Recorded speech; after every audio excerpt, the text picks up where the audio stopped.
Hi, and welcome back to the Fortify Your Brain Summit. I'm Bessie Schroeder, your host, and today I have as my guest Naomi Goodlet. Naomi is a meditation creator, holistic counselor, and EFT practitioner who has more than 12 years experience helping people to heal themselves. She believes that we all have the power to heal ourselves. We have the right resources and knowledge. Further to her one-on-one work, she also creates meditation releases, which come out monthly on YouTube, Insight Timer, Spotify, and Apple Music. Welcome, Naomi. Hello, thank you for having me. Thank you. So share a little bit of your story and how you got into the work that you do. Yeah, well, like most people, I think, who are in the healing and helping professions, often we find ourselves in these places because of our own personal journeys, right? And I know that's probably your story as well. And so, gosh, a long time ago, like as a teen, I developed a panic disorder, and it was quite, it took over my entire life, basically. And it shrunk my life completely down. I had no social life. I was really scared to leave the house. I had lots of triggers. I didn't really understand what was happening to me.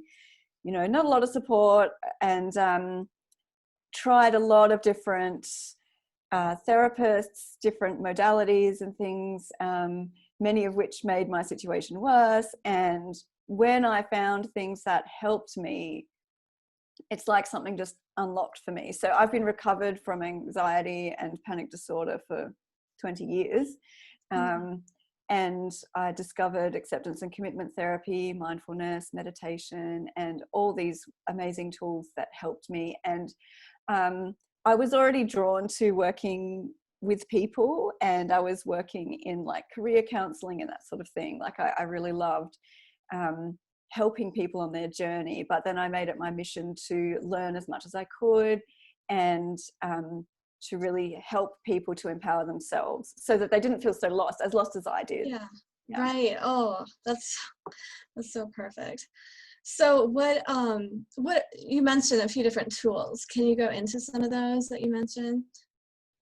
Yeah. So initially, the biggest thing that helped me was acceptance and commitment therapy, which is a mindfulness and values-based approach, right? So it's really great for anxiety, and gosh, it can be applied to so many different things. I'm sorry. Yeah. So that's what got me into mindfulness and meditation and that sort of thing. And I started recording meditations for my clients to practice in between, like as homework, in between their sessions with me. And back in the day, I was putting them on CDs, right, for people to take home and play. And I realized it was easier just to put them on YouTube, and people could access them there. And to my surprise, other people also found them helpful, right? And other therapists started referring their clients to use my meditations and mindfulness practices. And so I've since expanded. I do, my meditations are quite experimental, right? If I hear from a client, or I read about something that could be a particular technique or a particular visualization style that could be helpful for something, then I will research that and create meditation. So I've got lots of very different styles, but I don't know if I really answered your question. Sorry, I've gone back to talking about my my kind of origin story. That's and your how passion. Yeah, and just some of the other tools that you had mentioned that helped you to get better. Well, actually, so what I wanted to share for this interview is something that happened more recently, because I've been recovered from anxiety for a long time. So mindfulness and connecting to what was important to me, my values, and really staying committed to taking nourishing action was really helpful to me during that period when I was recovering from anxiety. But more recently, I was struck with Epstein Barr virus. I'm not sure if that's something you're familiar with. Sure. It's a virus that most people have dormant in their body, but it kind of gets activated from stress, right? Or like it waits for these, like the perfect moment of like stress and cortisol and all these things kind of, and it wakes up. It waits for a vulnerable system. And I was just in a state about 2 years ago where I was very vulnerable, and I was experiencing a lot of stress, and I was kind of indulging in stress. Like I knew better, right? But I wasn't sleeping very well. I was chronically stressed at this point in time. And I got Epstein Barr virus. I didn't know what it was for a long time. I just thought it was a bad cold. Some people call it glandular fever. I don't know. That's like the common name for it, or mono, right? Yep. Right. Yeah. So was feeling awful, expected to get better, except I didn't, right? So I didn't get a diagnosis for a few months, and then I developed chronic fatigue symptoms, and it became chronic and long-term for me.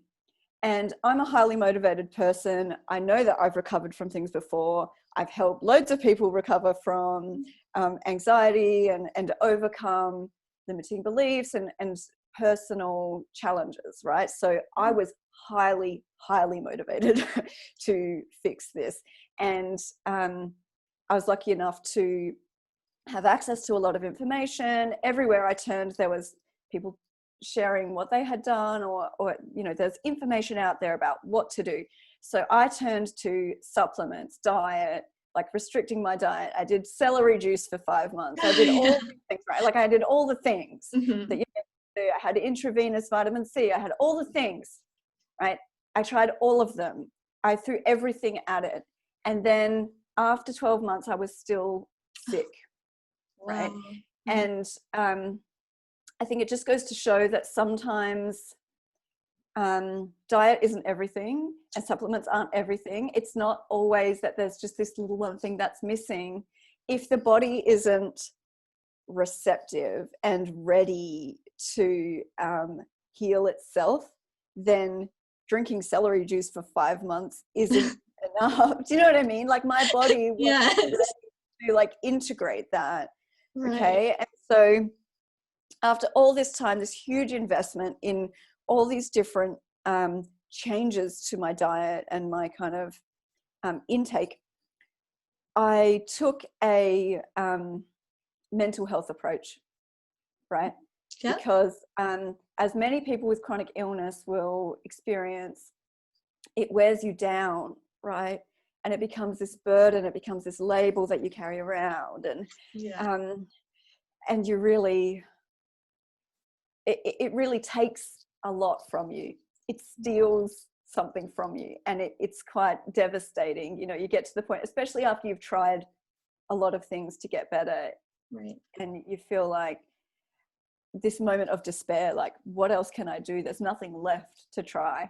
So I was kind of at that rock bottom place, but I still had that that fire in my belly. I was like, I know, I know I can do this, right? And I got revved up, and I had a turning point when I actually listened to the audio book of You Are the Placebo by Dr. Joe Dispenza. Highly recommend that one for anyone with chronic stuff going on, because a lot of his other books are very heavy, focused around like brain workings and kind of just not, it's hard to like transfer the information out into like something that's applicable.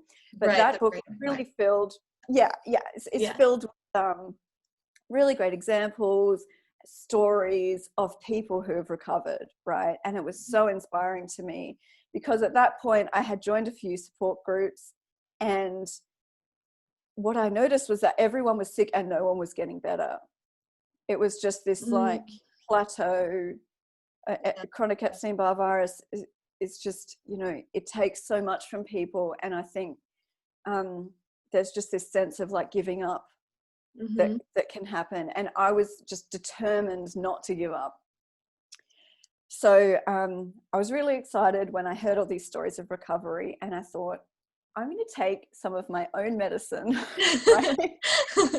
Like it took me months to actually realize that, of course, that's what I needed to try. right? So I turned to EFT, which has been such a huge help for me. If people aren't familiar with that, that's tapping on the acupressure points around the body. I won't go into too much detail, but people can do their own research if they're interested in that, or follow up. I've got some YouTube videos about what tapping is and how to do it.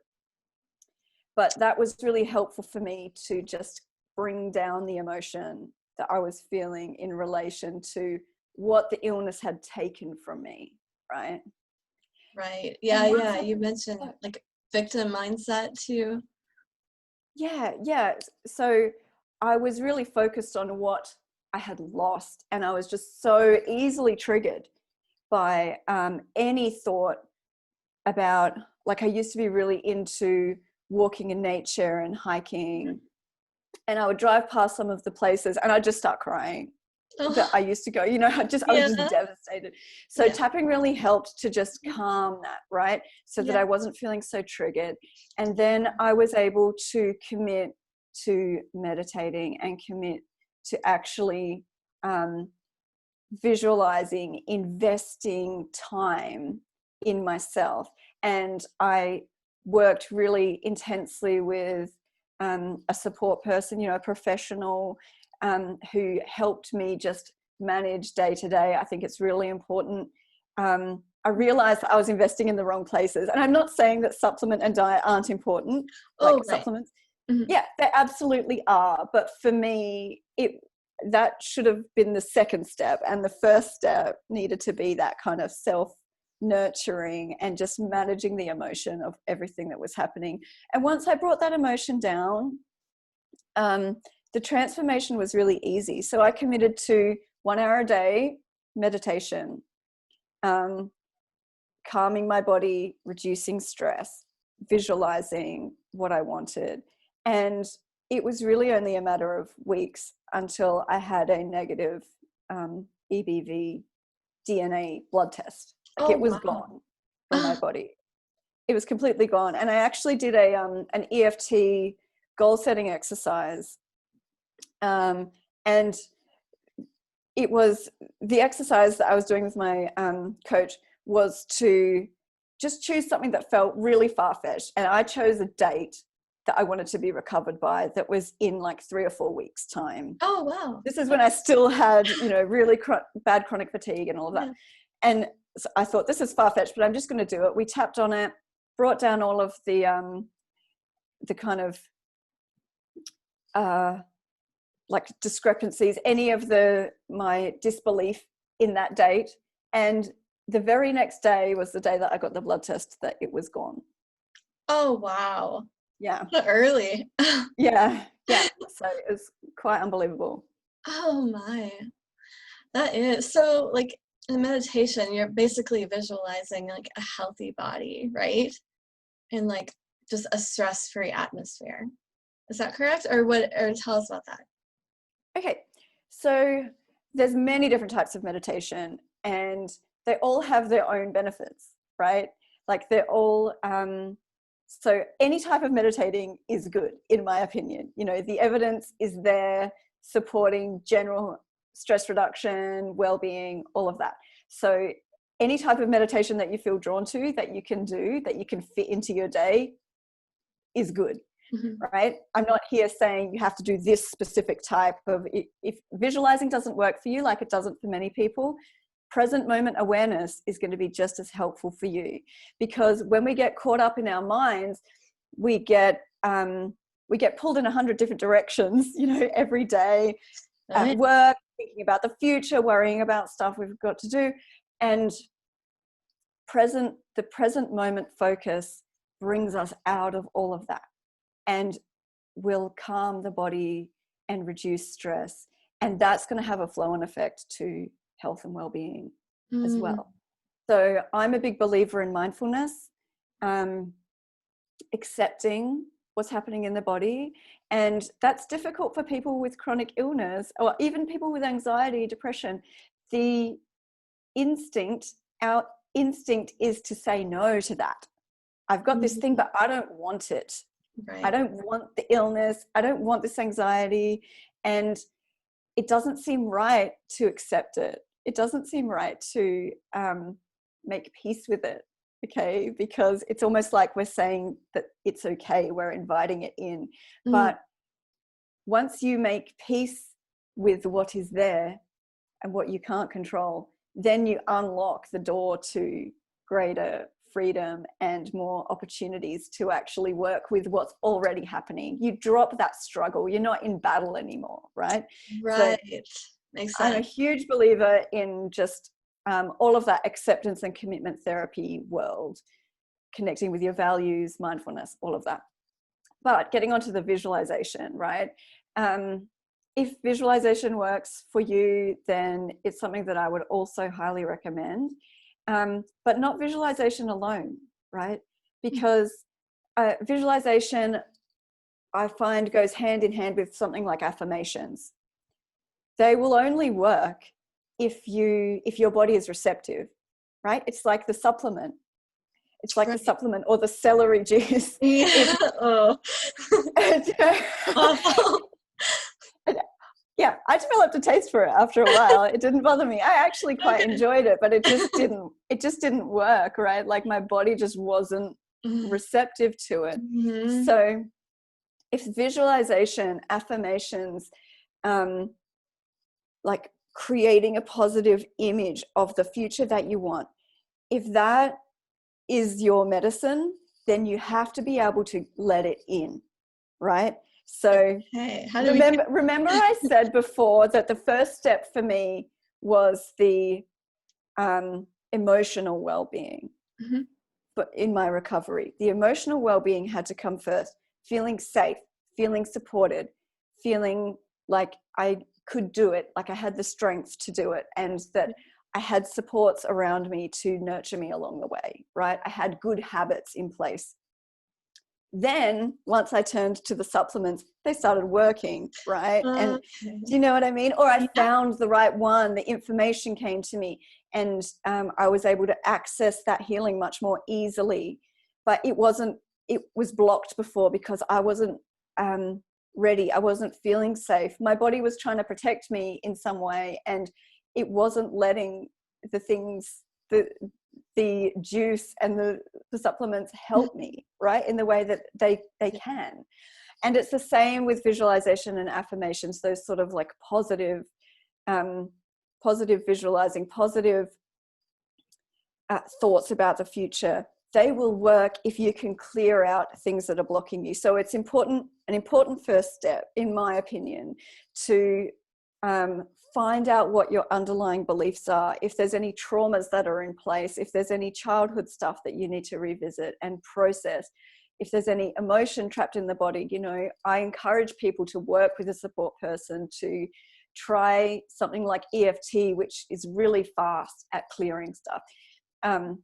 First, right? You want to make sure that your body is clear, because otherwise, if you turn to visualization, it's just kind of like a band-aid. So you might you might end up in a cycle where it's that 2 steps forward, 1 step back, where you feel like, oh, I'm getting somewhere, but oh no, I'm sabotaging it. Or like, oh, I'm feeling a little bit better today, but then, oh, something else has popped up. I've got an injury now. Or like, do you know what I mean? Where we kind of get stuck in that. We feel like we're getting somewhere, but we're not. So it's important to do that emotional health groundwork first, in my opinion. Yeah. Shall I keep going, or did you have something go ahead. else? Go ahead. Yeah, okay. Yep. So in terms of the visualization, it's important to marry that with an emotion that matches the goal, right? Because I think a lot of us go throughout our day reacting to things that we're observing around us, and maybe we've got a bit of underlying stress about things we're thinking about in the future, right? And we're not really engaged in those big positive feelings. Yeah. And it's really important to marry those two things together. And that's why things like affirmations, when you're receptive to them, can be really, really powerful in helping you remember to bring those feelings out. Okay. So visualization is one component, and the the big positive emotions are the other side of it, right? Like the two things need to happen together. And so for me, I was meditating an hour a day. I was doing some stress reduction and then some visualization about what I wanted to be able to achieve. I was seeing myself doing the hikes, walking up the side of the mountain. I was visualizing myself doing yoga and the exercise that I used to be able to do, and feeling healthy, right? And just trying to think of how many months I did that for, maybe 3 or 4 months. Oh, wow. Okay. Right? That was it. I was committed. So the thing with this stuff is that it has to be a commitment, right? You can't just say, I'm going to visualize because I want to get this outcome. And I'm just going to like do it once or twice and then expect this, this result. Like, that's not how this works. It's a lifestyle change. It's like exercise, right? Like, if you want to lose 10 pounds, like going for a 1 walk is not going to help. That's exactly right. It's about that commitment to doing it daily. And even though I'm recovered now, I still meditate as often as I can, right? Because that's something that I've integrated into, it's part of my life now. I can't be without it. And it's important to me to make sure that I manage my stress, because I know that that was a trigger for me in the first place, right? For so many people. Yeah. Wow. So how, like in your experience then, how do like the mindset and limiting beliefs and negative beliefs impact people's health? Like, what is it actually doing to us? Well, gosh, everyone's so different, right? Right. And I know that people watching this are going to be experiencing all sorts of different health issues. I don't want to kind of go really blanket here and say, well, this is what happens to everyone. I really want to honor everyone's own individual circumstances and journeys. But I think what it boils down to, right, is that when we've got a belief or a rule that we're operating with, that we've decided we need to live by, we may not know that it's there. Often we don't. It's not a conscious thing. It's something that has been living underneath the surface and probably has developed many, many years ago in childhood through either events that have happened or just that messaging that's been affirmed to us throughout our lives, right? And what, in my observations, what it boils down to are worth and safety, right? So we have beliefs about our own worth, what we deserve, what we're entitled to, what we can have and what we can't have. And those are the things that often lead to that self-sabotage I was talking about before, where that 2 steps forward, 1 step back. With self-worth,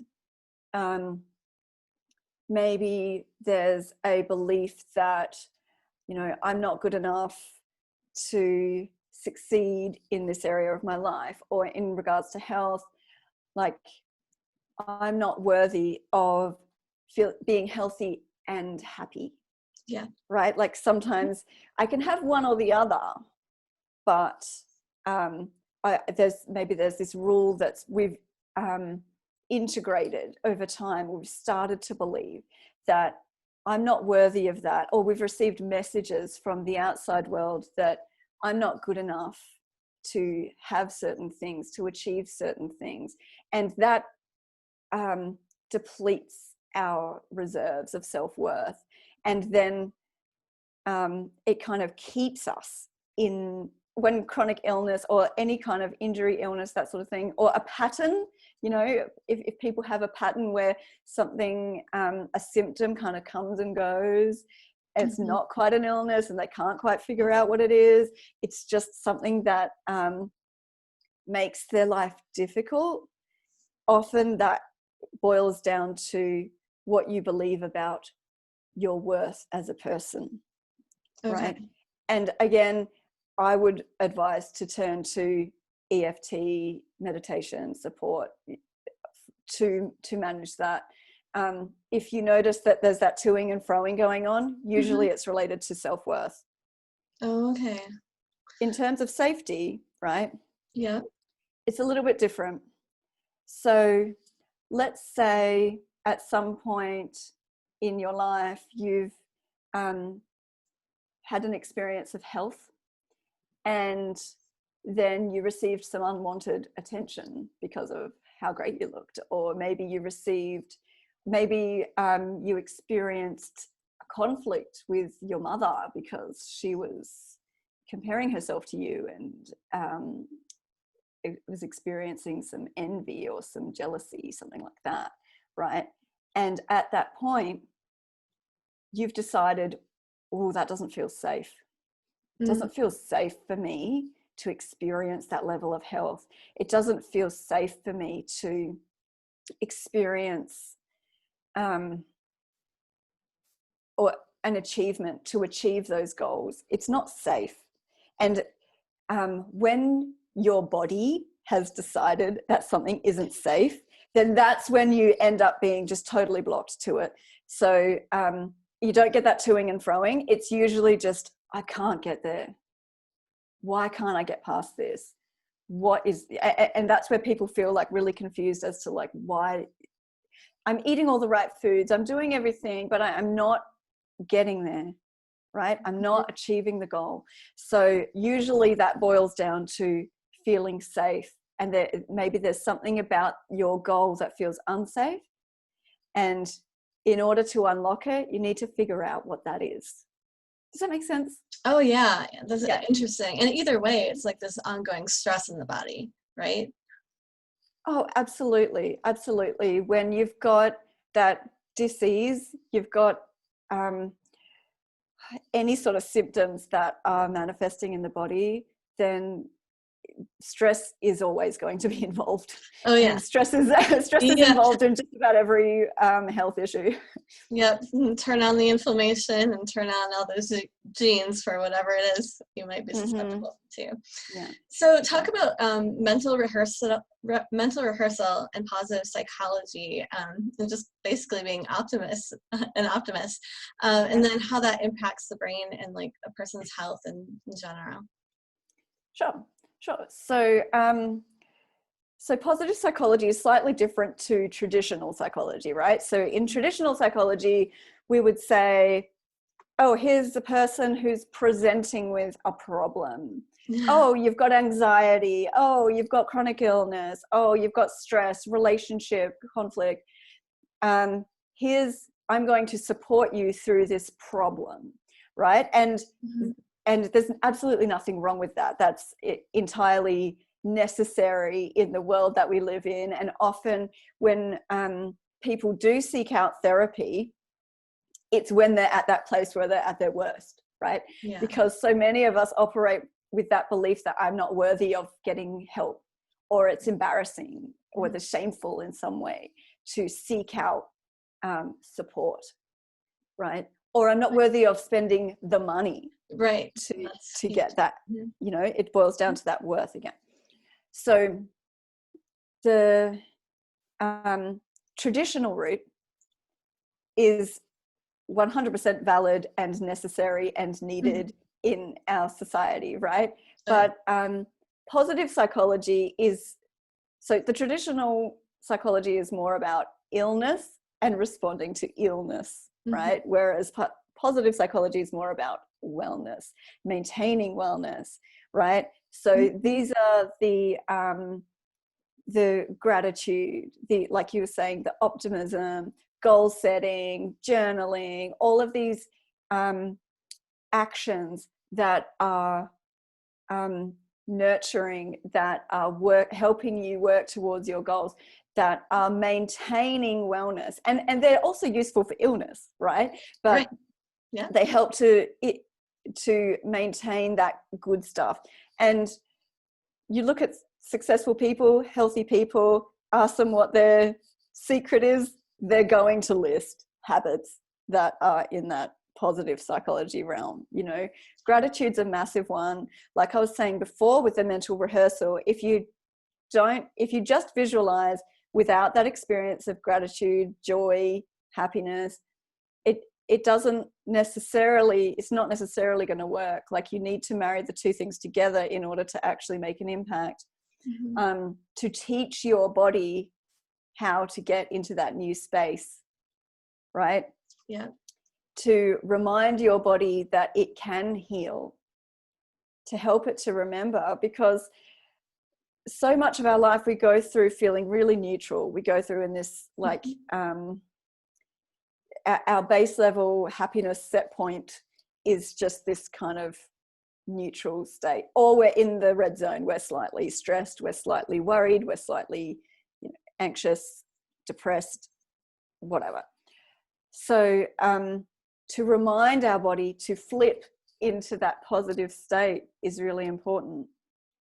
And anyone who's interested in this stuff, I highly recommend the book Hardwiring Happiness. Rick Hanson, he cites a lot of really cool research about gratitude, about generating feelings within the body, and not just a feeling of gratitude that comes and goes, because positive experiences happen in our lives. Happy moments are there, but are we really engaging with them? Are we enjoying them? Are we extracting the goodness out of them? Or are we just going, oh, that's nice, and then kind of going back to our set point, right? And so there's this real opportunity to make those feelings bigger. And something that Rick talks about in his book is this idea of inviting the feeling to stay. Invite the feeling to stay for more than 20 seconds, because that 20 to 30 seconds is that kind of magic number where you start to change neural pathways in the brain, right? So when we have this fleeting moment of happiness, or we're playing with our kids, or something really beautiful is happening, you're out in nature and you're kind of going, oh, that's nice. If you can make that last longer, if you can sit with it, then that's when you're going to be able to create change, to teach your body how to be in that state more often. Okay, so that's why the feelings are so important. Like I'm a big believer in visualization, and that is what helped me to recover from my chronic illness. But it has to marry with the emotions, because that's what teaches the body the new state that you want to be in. Raising those endorphin levels, and then because that helps too in the rewiring process, right?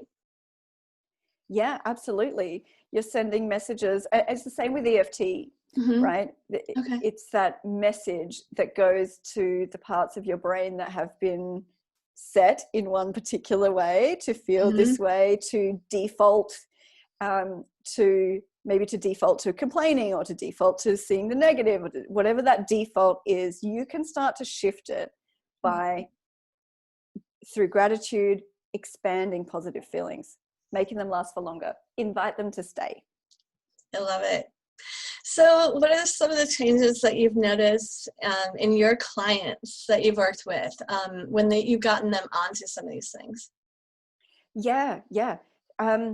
So anxiety is a big one. So I think people tend to come to me for anxiety because of my story, right? I have a kind of self-indulgent video on my YouTube channel that kind of goes through all of my entire story, and a lot of people watch that and they come to me because they relate to that, right? So I've seen anxiety shift with mindfulness and acceptance and commitment therapy alone in 4 to 6 sessions, like gone. Panic disorder gone, and permanently gone. And then again with EFT, you can change cravings, food cravings, eating habits. You can change unhelpful beliefs, unhelpful ways of responding, right, really quickly. EFT has this amazing ability to create permanent change for people. So yeah, one session, and there's a growing body of evidence about clinical EFT out there in the world about how all these different problems and situations that EFT can be applied, and that it will have this permanent effect. It's quite cool. I've seen people get over problem behaviors like overspending, gambling. I mean, I know it's not entirely relevant to what we're talking about here, but like loads of things that are kind of addictive, addictive bad habits.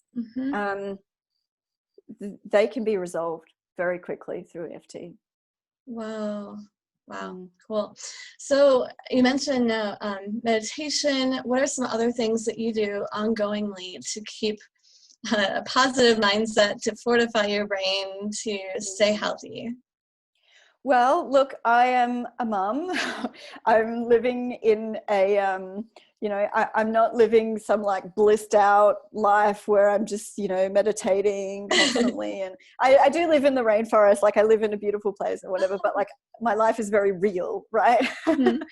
And even today we had a bit of a delay from, parenting. Life just happens, right? So yep. I'm a realist. I don't think that it's realistic for anyone who is dealing with life as it unfolds, as it just happens around them, to meditate twice a day or to, I think it's important to be committed to your well-being, but also to have some kind of flexibility and honesty about it. I think it's great when we can just be honest and go, you know what, I didn't get to my meditation today. That doesn't give me an excuse to get off the wagon or to never do it again. I'm in this for the long haul. So a lot of the habits that I try and stick to are things that I am committed to for the long haul. I know that meditation is important to my health and well-being. So I'll do it when I can.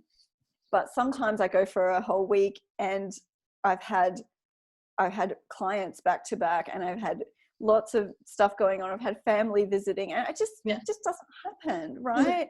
And so my advice to people is to forgive yourself for not being perfect. It's never going to be perfect, accept that, right? Yeah. Because I think a lot of people go, oh, well, I've missed 2 days, so like I'll just give up. And it happens with dieting. It happens with, a lot of things that we want to try and make a lifestyle change, like with exercise, like you mentioned. We try to make this commitment and then we fall over and go, oh, it's too hard. Like, do your best. 5 minutes is better than none. Yeah. 5 minutes of exercise is better than nothing. 10 seconds of mindful breathing is better than nothing. So let every investment in your health and well-being, whatever that entails, be a celebration, be something that you celebrate, and let it feel like an achievement for you, because it really is. You don't only achieve if you stick to your journaling every day, and that would be great, but it's just not realistic no. for most people, right? So I really encourage people to set realistic goals and be flexible with them. Let it be okay to have a cheat day or whatever you want to call it, right? Let it be okay to have a dessert. Let it be okay to make a conscious choice about, I've only got a limited amount of time. Am I going to get myself set up for tomorrow, or am I going to meditate? There's no, sometimes there's a right answer, and sometimes you just have to make the choice that feels right in the moment. Right, don't stress about it or it defeats the purpose, right? Yeah, absolutely. So I know that doesn't entirely answer your question, but yeah, meditation's a big one for me. Connecting with nature is something that I really value and benefit from.